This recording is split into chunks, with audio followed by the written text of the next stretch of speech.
Good afternoon, everyone. Our program will begin in just a moment.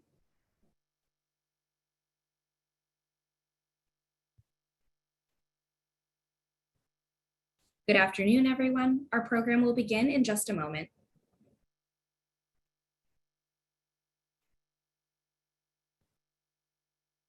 Good day. Welcome to Advocacy Anywhere, powered by American Jewish Committee. Advocacy Anywhere is AJC's digital platform that enables you to engage with AJC's global expertise, content, and advocacy from wherever you are. On Monday, AJC released its State of Anti-Semitism in America 2022 report. The report, one of the largest and most comprehensive of its kind, confirms that anti-Semitism remains a severe problem in the United States, requiring urgent attention. Joining us today to dive into these findings are AJC U.S. Director for Combating Antisemitism, Holly Huffnagle, and AJC Senior Director of the Alexander Young Leadership Department, Meggie Wyschogrod Fredman. Moderating our conversation today is AJC Chief Field Operations Officer, Melanie Maron Pell. After we hear from Holly, Meggie, and Melanie, time permitting, we will take your questions. You may email your question to questions@ajc.org, questions is plural, or you can use the Q&A feature in Zoom. Melanie, the floor is yours. Thank you, Claire. Holly and Meggie, thank you both for joining us today for this really important conversation. So Holly, I'd like to start with you. This is now the fourth year that we've conducted this survey, and there are a number of important surveys out there. So why don't we begin by having you explain to our audience why we do this survey, why this data matters, and what makes AJC's survey unique. Thank you, Melanie. And first, I'll note it's an honor to be here with you and with Meggie to discuss these important findings. So we do this survey because we know American Jews are experiencing anti-Semitism, and we want to know what it looks like over time. So this is the fourth year that we've been doing it, as you noted. So we now have trend data. And this data matters because it's the basis, the foundation, if you will, of our advocacy on anti-Semitism in the United States. And we pride ourselves in data-driven advocacy. And we want our interlocutors to know how robust and reliable this data is.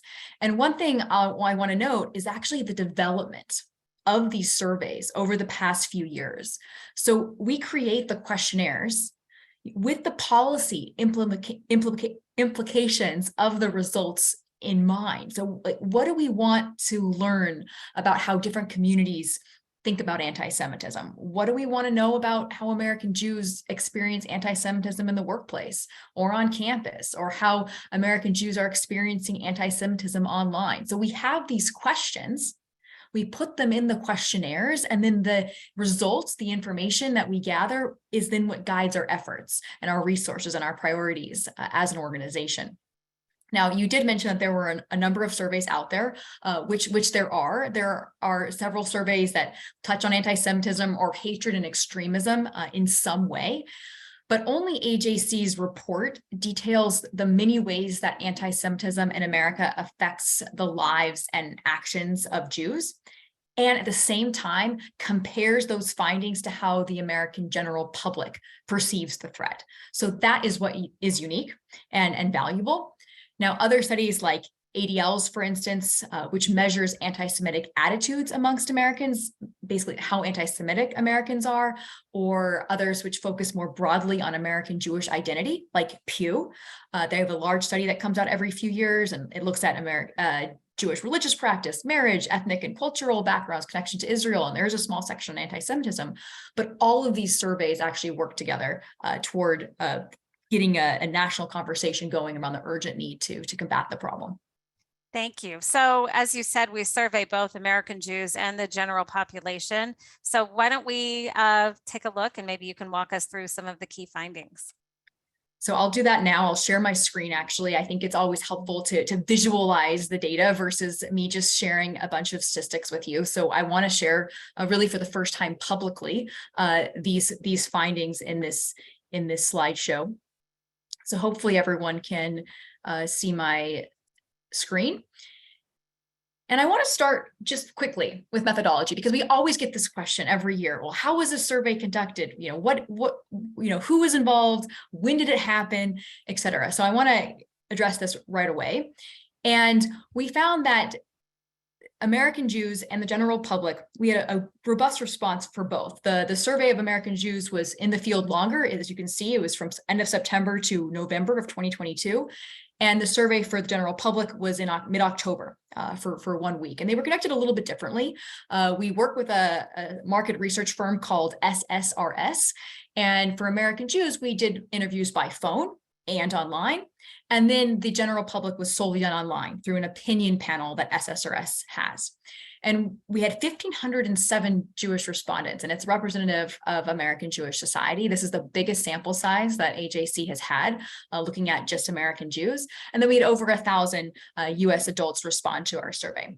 The margin of error for the Jewish adults was plus or minus 3.4% at the 95% confidence level, and plus or minus 3.8% at the 95% confidence level for the general public.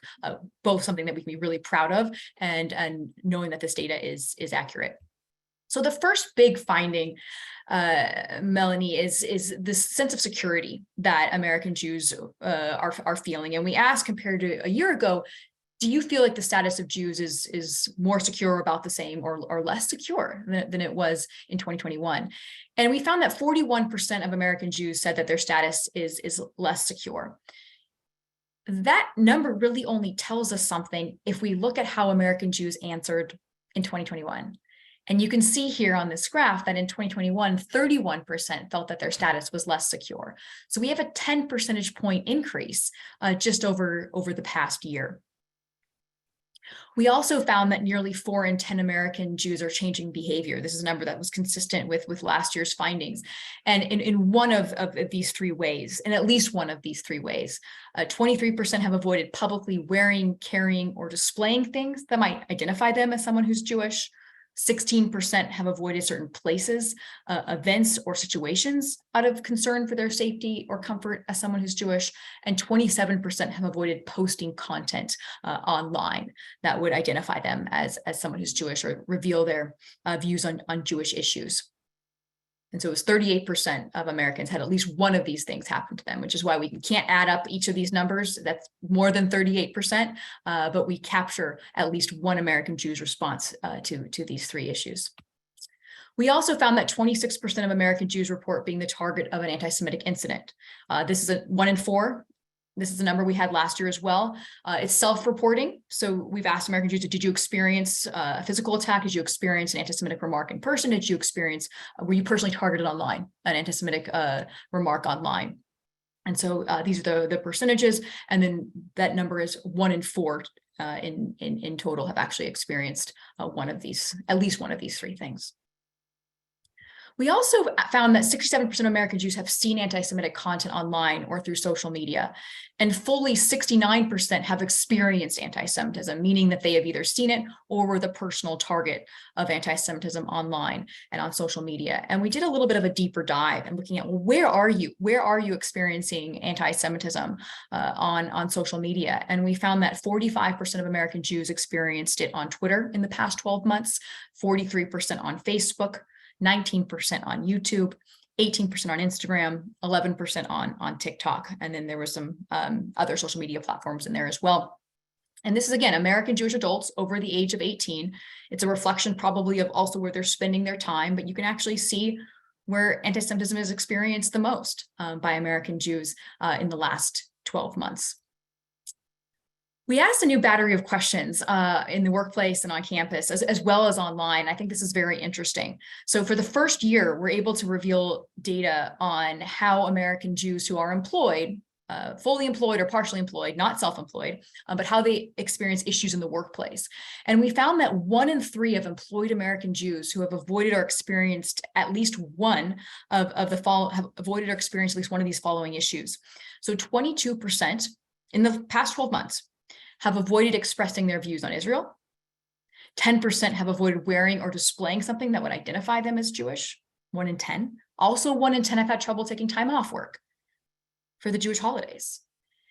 And 8%, which again, it's a small number, but when you still think about almost 1 in 10, employed American Jews have felt unsafe or uncomfortable in their workplace because of their Jewish identity in the past year.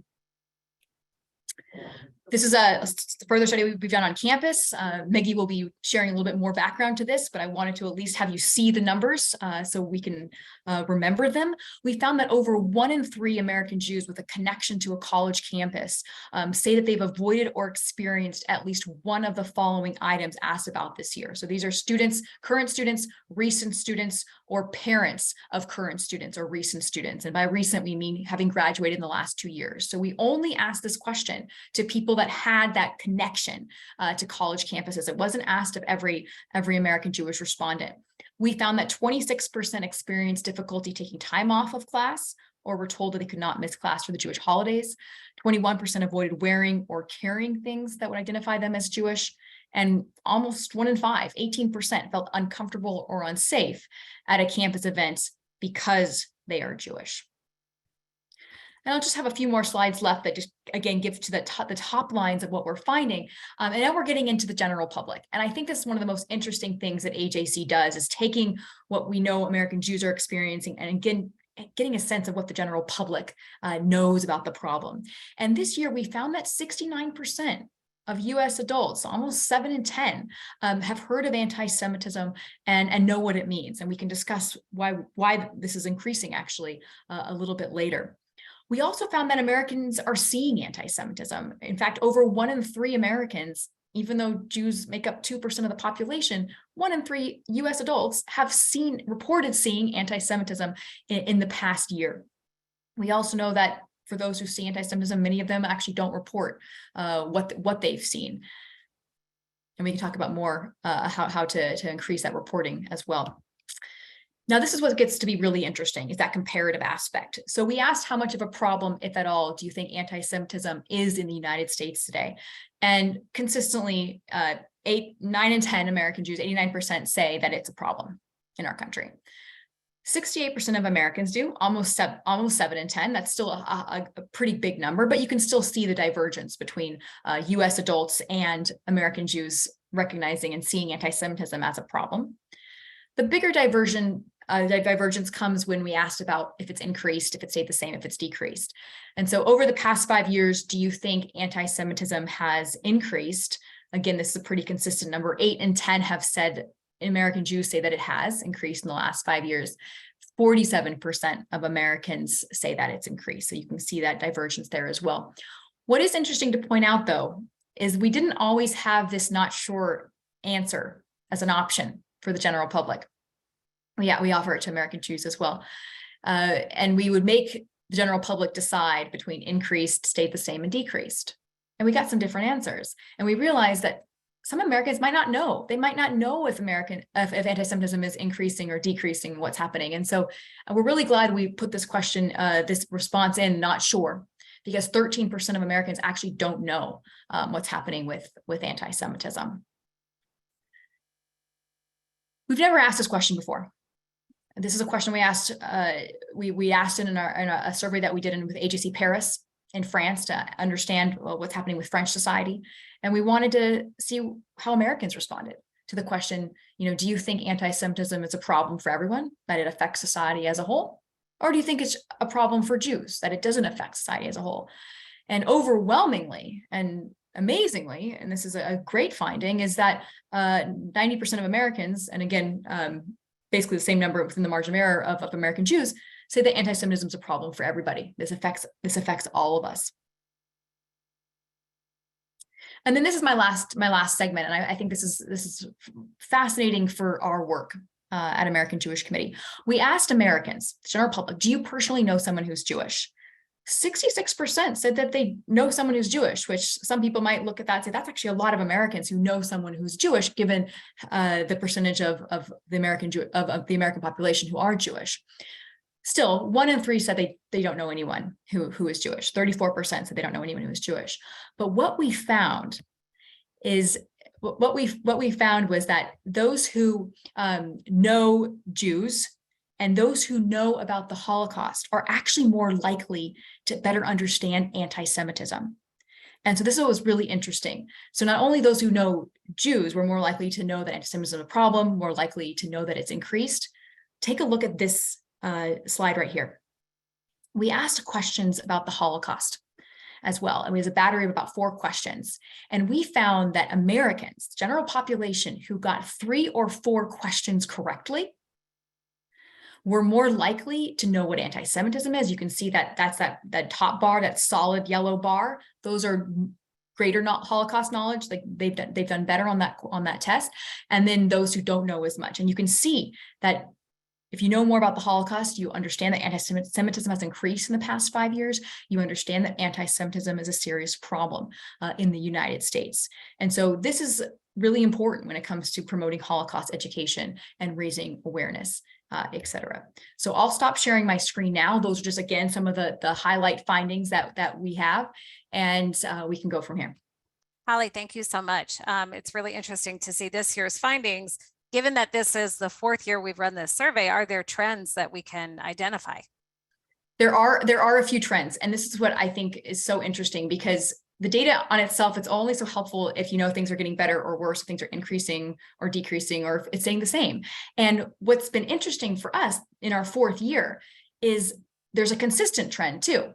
So things aren't getting worse or better here, but for the past 4 years, we have seen 9 in 10 American Jews saying anti-Semitism is a problem in the United States. We have seen the same number, 8 in 10, saying that it's increasing. In the past 2 years, the same number of American Jews are saying that they've changed their behavior at least once out of fear of anti-Semitism. And that same number, 1 in 4, have been personally targeted by it. So that consistent trend isn't necessarily a good thing either. But we've also seen some changes. And the first one, which is what the opening slide I showed you, was how that more Jews today think that their status is less secure than a year ago compared to the year before. But when we look at it over a longer timeline, the number this year, that over 40% who say less secure, that's on par with actually how American Jews felt in 2020. This large minority, over 40%, who are feeling less secure.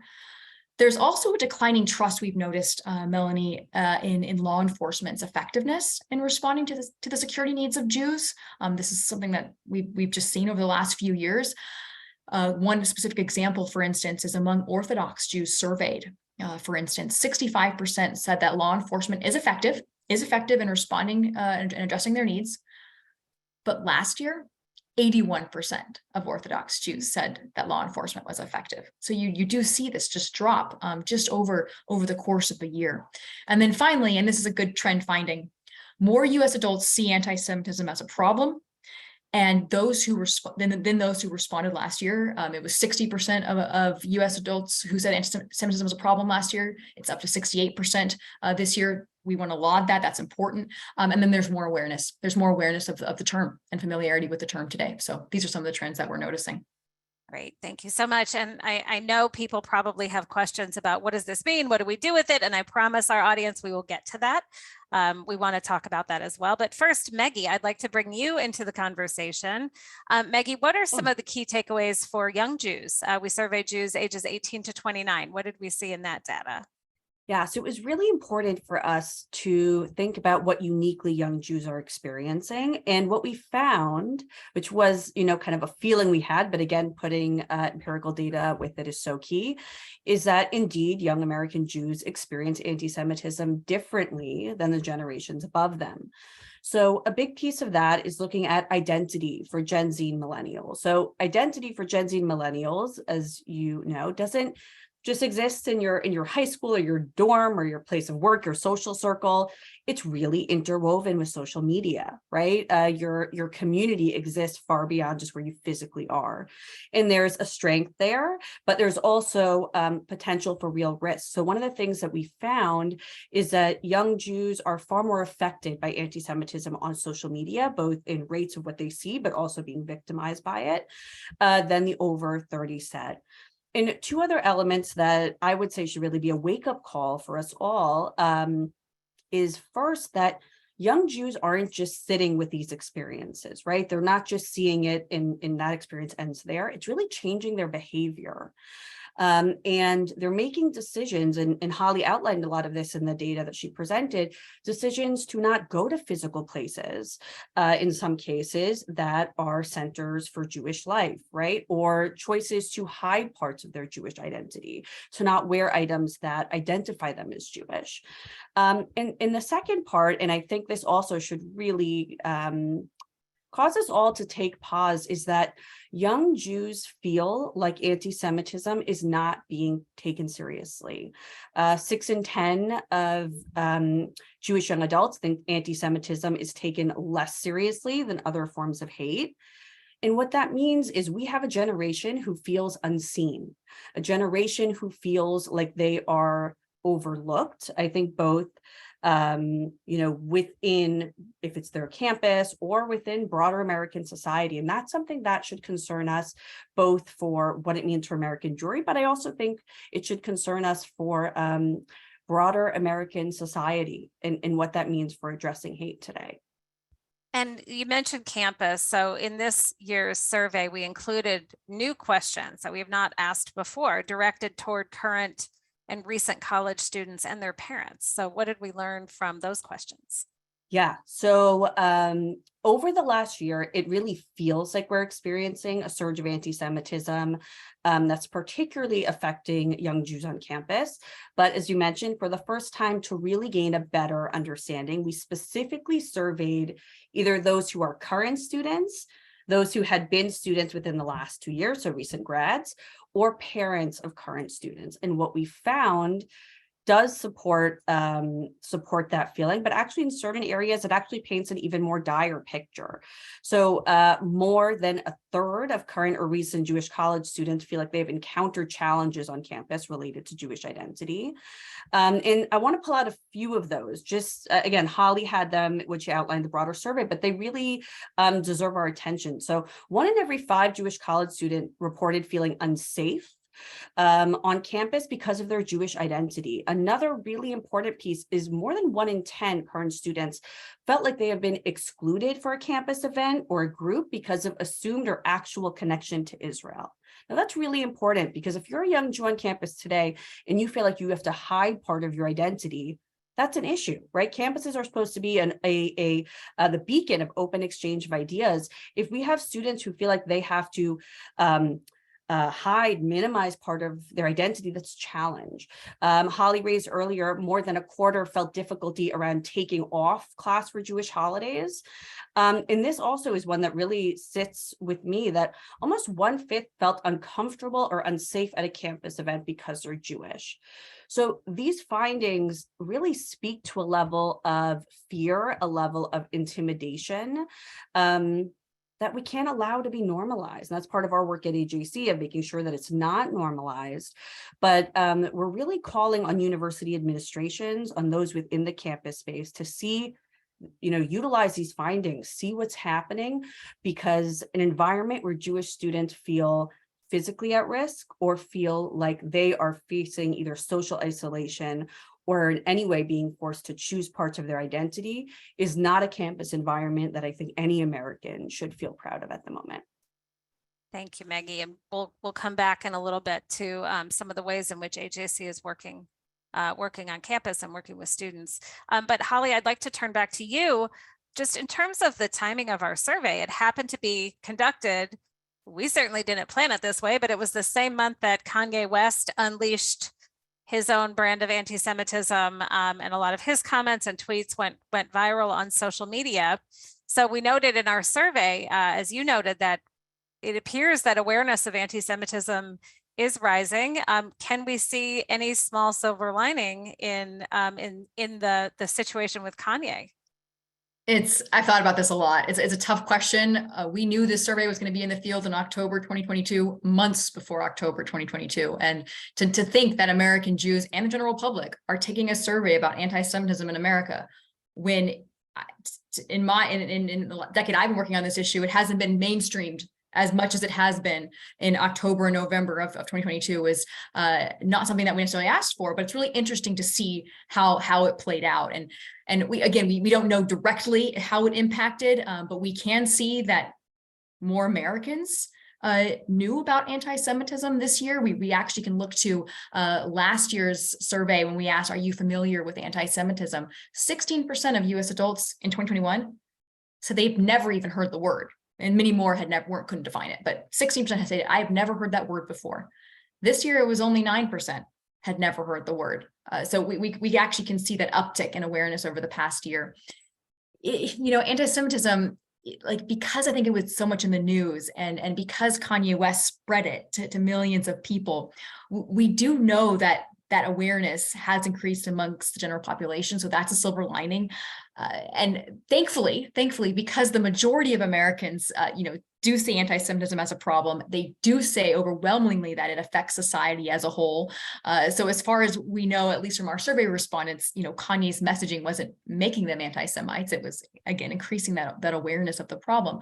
But I think, Melanie, the question we have to ask ourselves now is, well, what do we do with this increased familiarity, right? Like, how do we continue to shine a spotlight on what is a daily reality for many American Jews? I spoke to many different communities, outlets in October and November about what was happening with Kanye, and most of the responses were like, this just came up. This is horrible. How could this be happening? And when I would say, well, the American Jewish community has been dealing with rising anti-Semitism for the last several years, people weren't aware. They weren't aware that this was a problem that kind of culminated in some ways with Kanye's anti-Semitism. And so that's what we're trying to do now, is making sure that spotlight is still on the issue. And in terms of what the general public is experiencing and aware of, obviously they're on social media a lot too. We all are. Can you just say a little bit more about what we saw about what's happening online? You just alluded to it, but what else did we learn about what is happening specifically online? We know so much is going on there that is troubling. We know what's so interesting is last year we asked American Jews if they've been personally targeted by anti-Semitism online. And the numbers weren't as big as we thought they would be, 12, 13% of American. And so we had to ask the question we asked that question again, but we also had to ask the question, have you seen it? Where have you seen anti-Semitism? And that really just broadened it to that 69% of fully experienced anti-Semitism online. 85% of young Jews have. So it's just, we really got more information by just asking a different question. We did the same thing with the general public. So in years past, we've actually asked the general public, have you seen anti-Semitism? And this year, the number was very similar. Over 1 in 3, 36% said, I've seen it. I've seen anti-Semitism in the past 12 months.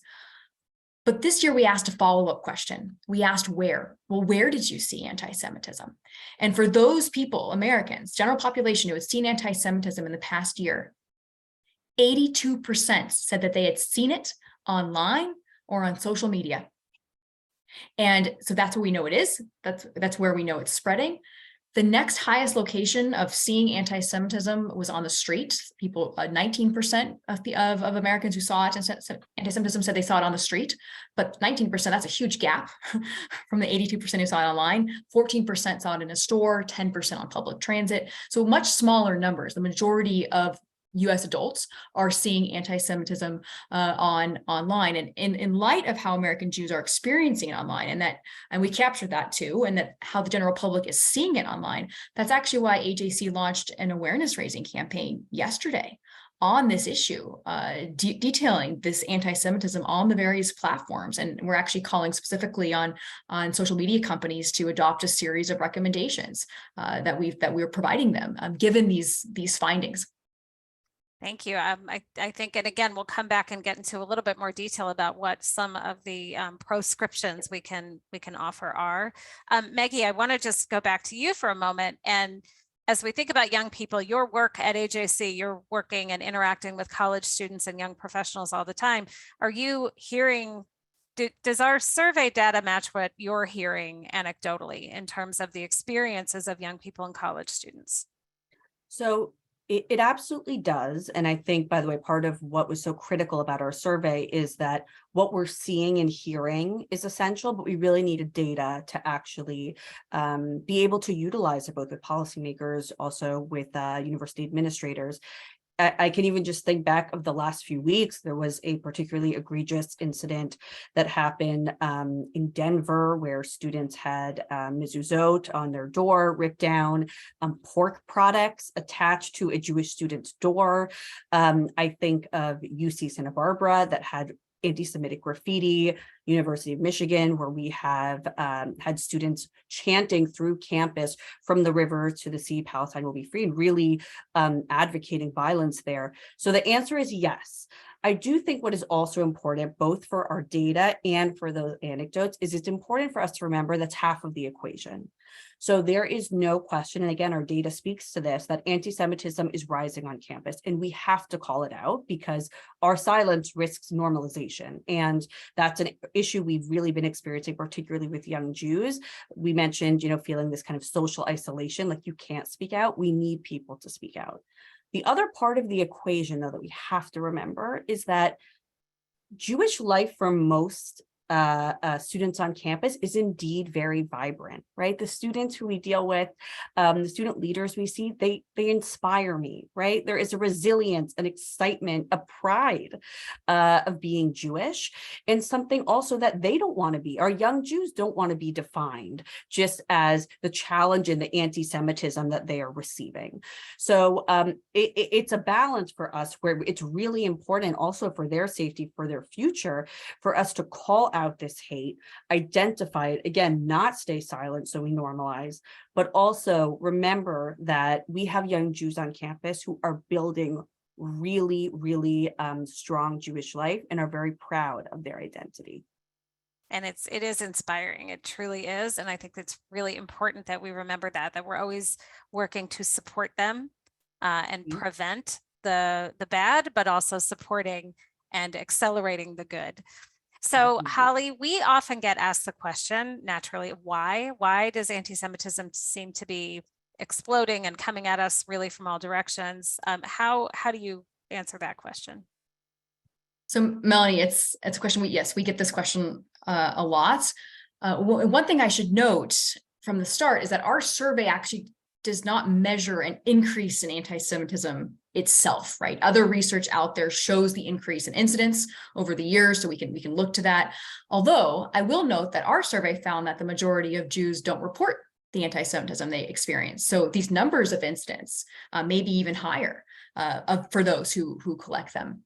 But I want to put this moment in a larger context. When we look at the long history of anti-Semitism, its presence in the United States, most historians will say that anti-Semitism has been sporadic until the 1920s in our country.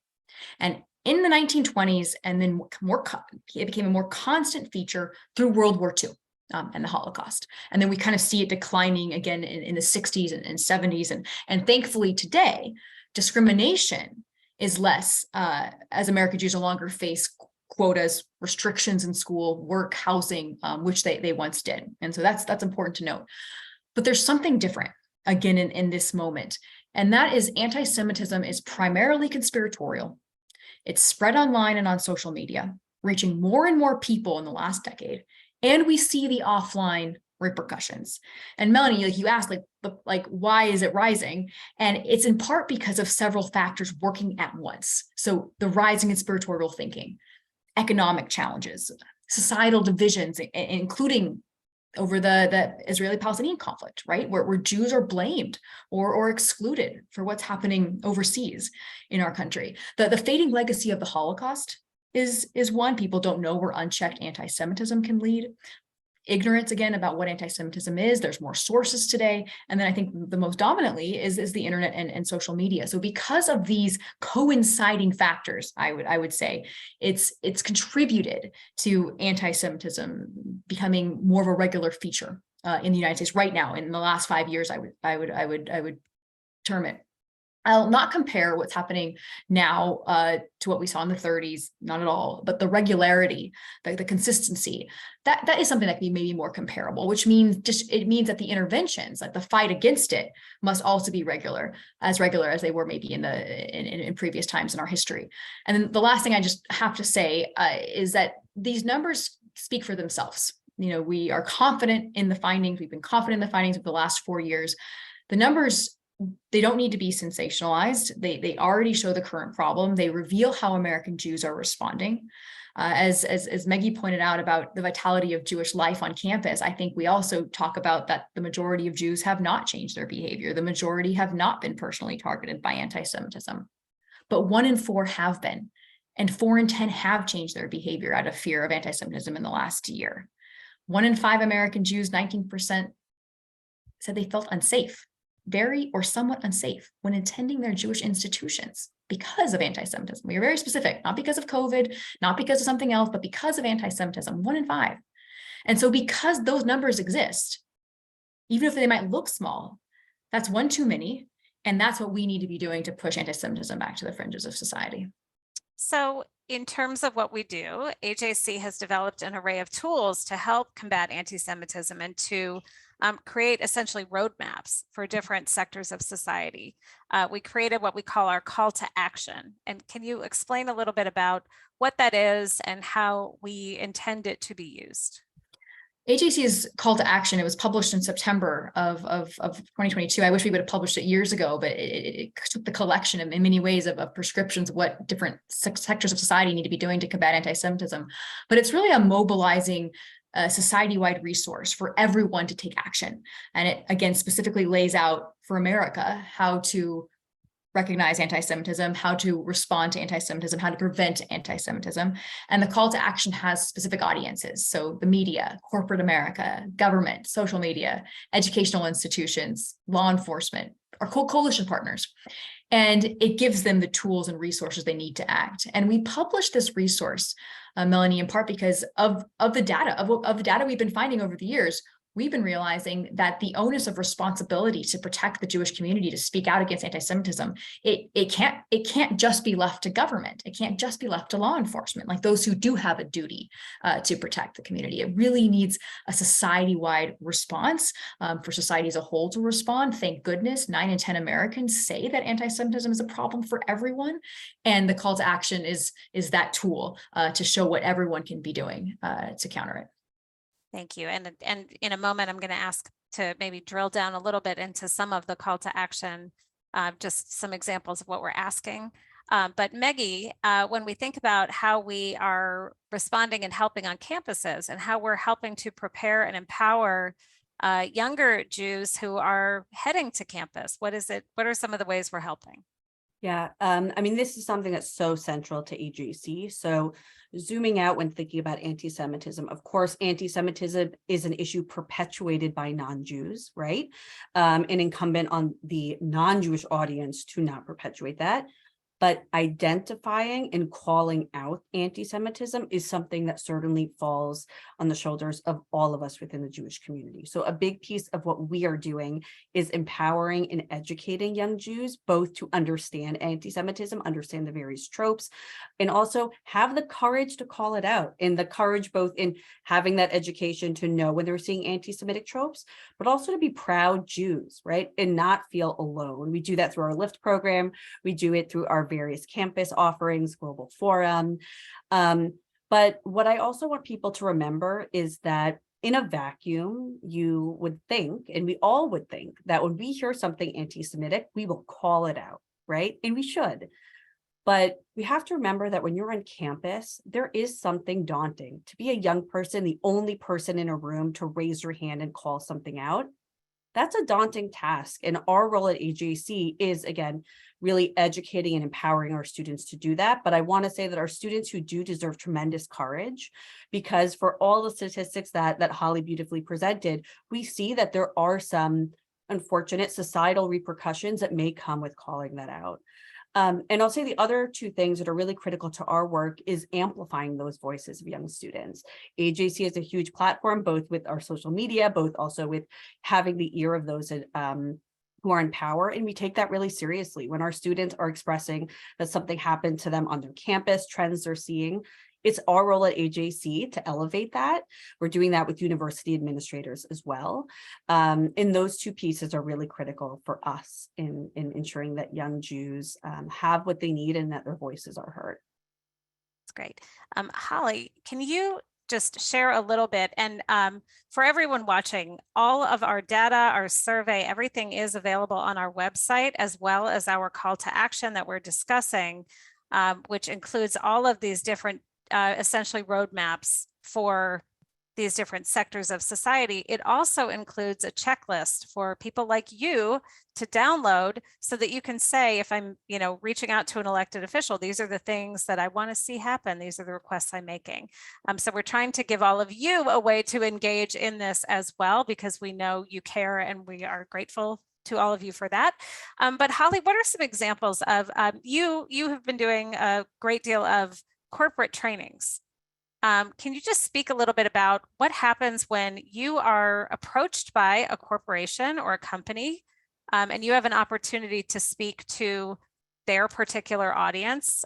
What is it we want them to understand as corporations? And then maybe we can also talk a little bit about what we're asking our allies to do, our coalition partners, our non-Jewish friends and supporters who probably need this information as well. Absolutely. And Melanie, this is like a perfect question to why we asked the question about what's happening in the workplace, because we had been having companies come to us in the last few years looking for, trainings on understanding anti-Semitism, better understanding, who Jews are, how to better work with their Jewish employees. And we needed to have data about how American Jews were experiencing anti-Semitism in the workplace. And now we do. We know that, this 1 in 3 number have experienced, whether it's not being able to take time off of work for Jewish holidays, maybe even feeling physically unsafe. Like, we can share this with our corporate engagement and with our corporate partners. But what can employers do? And again, all of this is available on the call to action on our website as well, under corporate America companies. So first, employers can speak out and condemn anti-Semitism unambiguously and unequivocally when incidents occur. That's our first immediate ask. But then for the longer term, we want to make sure that they can address anti-Semitism within the company, that their employees understand what it is, that they also understand who Jews are, and that they understand Jewish diversity and inclusion, and how that needs to be foundational within the company. We recommend trainings on anti-Semitism. We also recommend working with Jewish employees to understand needs, putting proper communication channels in place, which don't always exist. We encourage the establishment of an employee resource group, or an ERG, for Jewish employees if one doesn't already exist. And we also ask that we ensure that it's a cultural or an ethnic group, not just a religious group. Often Jewish employees are put into some kind of interfaith network, and we know that many Jews might not be religious, right? And so we want to make sure that Jewish employees are seen in the cultural or ethnic ERG lens. Companies can also educate, again, about what unconscious bias and stereotypes about Jews look like. They can educate about Jewish holidays. They can check for Jews. It sounds so simple, but we give them this checklist, and they are very appreciative, to check for Jewish holidays and make sure that company events and company meetings are not scheduled on one. And to your point about allyship, like, being a good ally also means not placing the burden on the Jewish employees to constantly raise the issue. And I think finally, one of the most impactful ways that partners can help in responding to anti-Semitism is checking in on the Jewish community, on Jewish colleagues, on Jewish neighbors, on Jewish friends, especially after an anti-Semitic incident occurs, but then using their collective voice to raise awareness and show allyship through public statements, through social media messaging, and that's something that we can see more of. Thank you. I have another question, and you mentioned in terms of helping them understand and define it. Can you mention how AJC utilizes the IHRA working definition of anti-Semitism? Absolutely. So when you look at the sectors, all of the audiences that we go to, again, from the media, the companies, the partners, the educational institutions, everyone wants to know what they can do to counter anti-Semitism. What can I do? How do I respond? How do I prevent it? And we constantly will say, well, you can't prevent, you can't even really respond until you recognize it, until you understand what it is, until you understand what it looks like today in all its contemporary forms. And so the starting place for all of our engagement is understanding anti-Semitism, and we refer all of these audiences to the International Holocaust Remembrance Alliance working definition of anti-Semitism. We encourage its use, its adoption, endorsement, wherever it can be, again, used as an educational tool. And that's the starting point for all of our advocacy. Thank you. So before we turn to audience questions, and I know we have many, I'd like to ask each of you, what gives you hope? What are the silver linings that we see? And Holly, why don't we start with you, and then Meggie, we'll turn to you. So there is hopeful news, without a doubt. And the first is, again, that more Americans are familiar with anti-Semitism. I could not say that 2 years ago, but I can say that now. More Americans are familiar with what anti-Semitism is. More think it's a problem. And Melanie, this hasn't even come up yet, but more Americans say that denying Israel's right to exist is anti-Semitic. 90% of US adults said that the statement, Israel has no right to exist, is anti-Semitic. We can't compare directly to how we asked that question in 2020 because the mode of our survey changed slightly, but it was 74%. It was 3/4 of American society agreed that that statement was anti-Semitic. So we see that improvement. So that's a hopeful piece of news.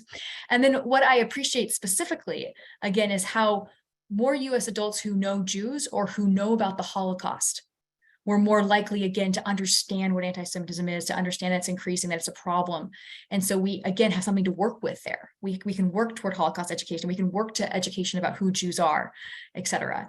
And then finally, while the survey is about American Jewish experiences with anti-Semitism, we also don't want to focus solely on the negative and empower the anti-Semites in any way. So while 9 in 10 American Jews say anti-Semitism is a problem, 9 in 10 said that, the majority, they're still going to synagogue. The majority still feel safe. The majority, again, are not changing their behavior. And as I noted earlier, one Jewish person who is, that's one too many. But for the majority, it means it remains possible to be proudly Jewish. And the focus again here, and Meggie used this word, and I want to pick up on it and return to it and emphasize it, is community resilience, right? It's strengthening the Jewish community. So where incidents of anti-Semitism may be anticipated, the response is adapting swiftly, purposefully, so the community not only survives it, it actually thrives afterwards. And that way, no empowerment and no emboldening is given to those espousing the hate. Thank you. And Meggie, what is giving you hope?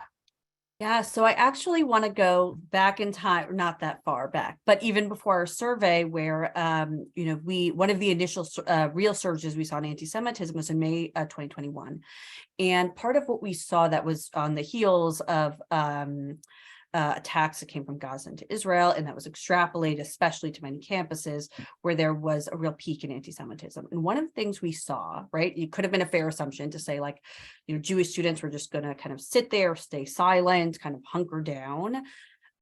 We saw the opposite, where we saw young Jews say, hey, I'm not going to let other people write my narrative. I'm not going to let other people tell me that I have done anything wrong or myself be a victim of anything. I am going to really stand up and call out what I see. And I think also, that was step one. I think step two became, I'm going to have a real pride in my Judaism. And I think that's a very, I've said this before, but I think it's like the most Jewish of ways. There are challenges that we do experience, but our very Jewish ethos is that we are going to find joy in who we are, joy in our community and our peoplehood. We're going to keep going to whatever it is, synagogue, JCC, cultural events. And that gives me a lot of pride that young Jews are making those conscious decisions to say, I'm not going to let anyone else take my voice away or determine who or what I do. I am really going to continue to be a really proud and, as Holly said, resilient Jew. That brings me a lot of pride. It makes me feel hopeful. Great. Thank you both. And Claire, I know we have many questions and little time, so I will allow you to have the tough job of choosing the questions. Thank you, Melanie. I'm going to try to combine a few, ask them at once so we can get through as many as possible. Our first one comes from Betsy Schneier in Seattle. She's asking, anti-Semitism often takes regional shapes, especially in the Pacific Northwest, where Jewish communities are smaller where I live. How can this be underscored in order to develop a more targeted approach to combat it? And another one is coming actually from many people on Zoom who wanted to follow up on the definition of anti-Semitism used for this survey. Can you share, Holly, how it was defined and what impact it could have had? I'll do both. First, to Betsy's question, this is a fantastic question because, again, there is no one size fits all approach to anti-Semitism. So while our data looked at how American Jews across the United States are experiencing the problem, although we did break it out into census data. So that will be available soon on our website, where you'll be able to actually interact with and see how does the North, how does the West compare with the South, compare with the Northeast, and those are some interesting findings to your point. But what we really need is that targeted regional focus, like a study's actually done on, well, where is anti-Semitism coming from the Pacific Northwest? We know there's probably a bigger problem on the far left. In Seattle and in Portland, and definitely, for instance, in Kansas City or other places where it might be more far right anti-Semitism. And so we need to know the sources of the problem to develop those, the right educational approaches, the right tools and tactics. What's useful about the call to action, though, is that regions know their localities and they can adopt and adapt what we're asking depending on those regional needs. And so I do think that should be done, absolutely. And I thank you, Betsy, for pointing that out. The definition. No, we did not define the entire IRA definition I wish we could have, for our participants of U.S. adults. So this year, we asked the question, how familiar are you with anti-Semitism? And we get some answers. That's the very first question that comes out. The second question is, to what extent do you think anti-Semitism, which is, and then we define it as hostility or prejudice against Jews, and like, do you think it's a problem in the U.S.? So we actually use a question, one of our next questions, to define what anti-Semitism is. 2 years ago, we just said the word hostility. We said it's a hostility towards Jews. And I wanted to change that a couple of years ago because that isn't capturing what anti-Semitism fully is. And the definition still doesn't fully capture it, but now we have that prejudice word as well, which kind of points to more of that conspiratorial element.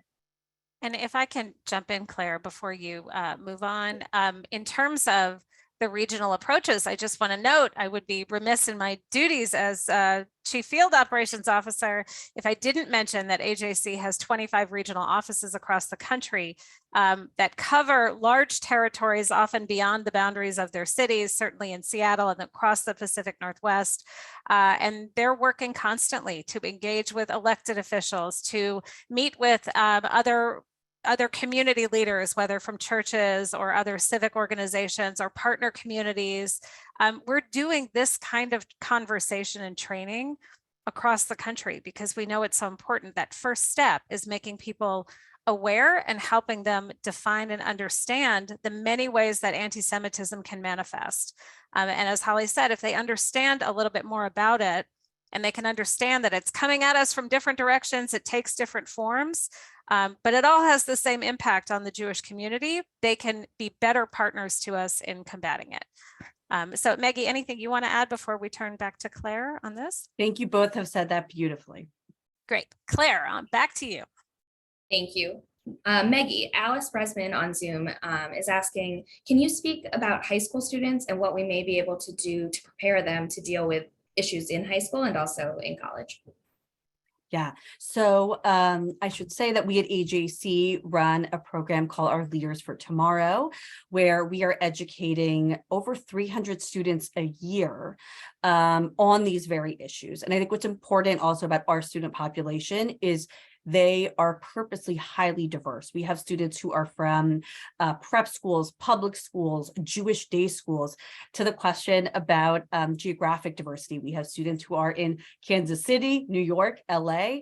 It's really a mix in an important way, a snapshot of what America and what American Jews look like. And what we are really aiming to do there are twofold. One is, again, that pride in one's Judaism, the confidence to speak up on these issues, the joy that we all know exists within Judaism. And the other part is really education and advocacy. We want our students, the survey that we're talking about now is something that all of our students will get and actually themselves. Holly also mentioned our call to action. That's something that we work on with our students. With campus, very much the same. And the one other lens actually that is less so from the student side, but from the other side is we work very closely with high school administrators to educate them about these very issues. I think for many, it's almost not something that they want to ignore. It's something they just don't know about, particularly if you are a head of school of, say, a high school that has very few Jewish students in it. That is something that we are working on with our call to action. And similarly, we have a critical role here at AJC through our Contemporary Jewish Life Department, who works with university administrators on these issues. Great. Claire, back to you. Thank you. Ray Termini is asking, did you find confusion in the minds of both Jews and non-Jews as to when criticism of Israel is anti-Semitic and when it's not? And was that addressed at all really in this survey? So so there's a couple interesting pieces here. We also asked about the boycott, divestment, and sanctions movement, and if both Jews and Americans, if they even were familiar with it. And I think some good news, which I didn't even share yet, is that most Americans are not familiar with the boycott, divestment, and sanctions movement against Israel, which is, I think, is probably good. And then those who are, the majority think that it's either anti-Semitic or has some anti-Semitic supporters. So that actually is an interesting piece to add to the question. But I think your question was probably referring to the one I mentioned about Israel's right to exist. So this is how we frame it. We've asked this question over the last 3 years. We say, do you believe that the statement Israel has no right to exist is anti-Semitic? And this year, 9 in 10, basically, Americans and American Jews both said that, yes, that statement is anti-Semitic. Now, at AJC, we could probably take it a step further and say, that statement, that's a foundational core of anti-Zionism. And there is a majority of Americans who believe that statement is anti-Semitism, and that does help our efforts. If I can jump in too and just add to Ray's question, I think it's a really important question.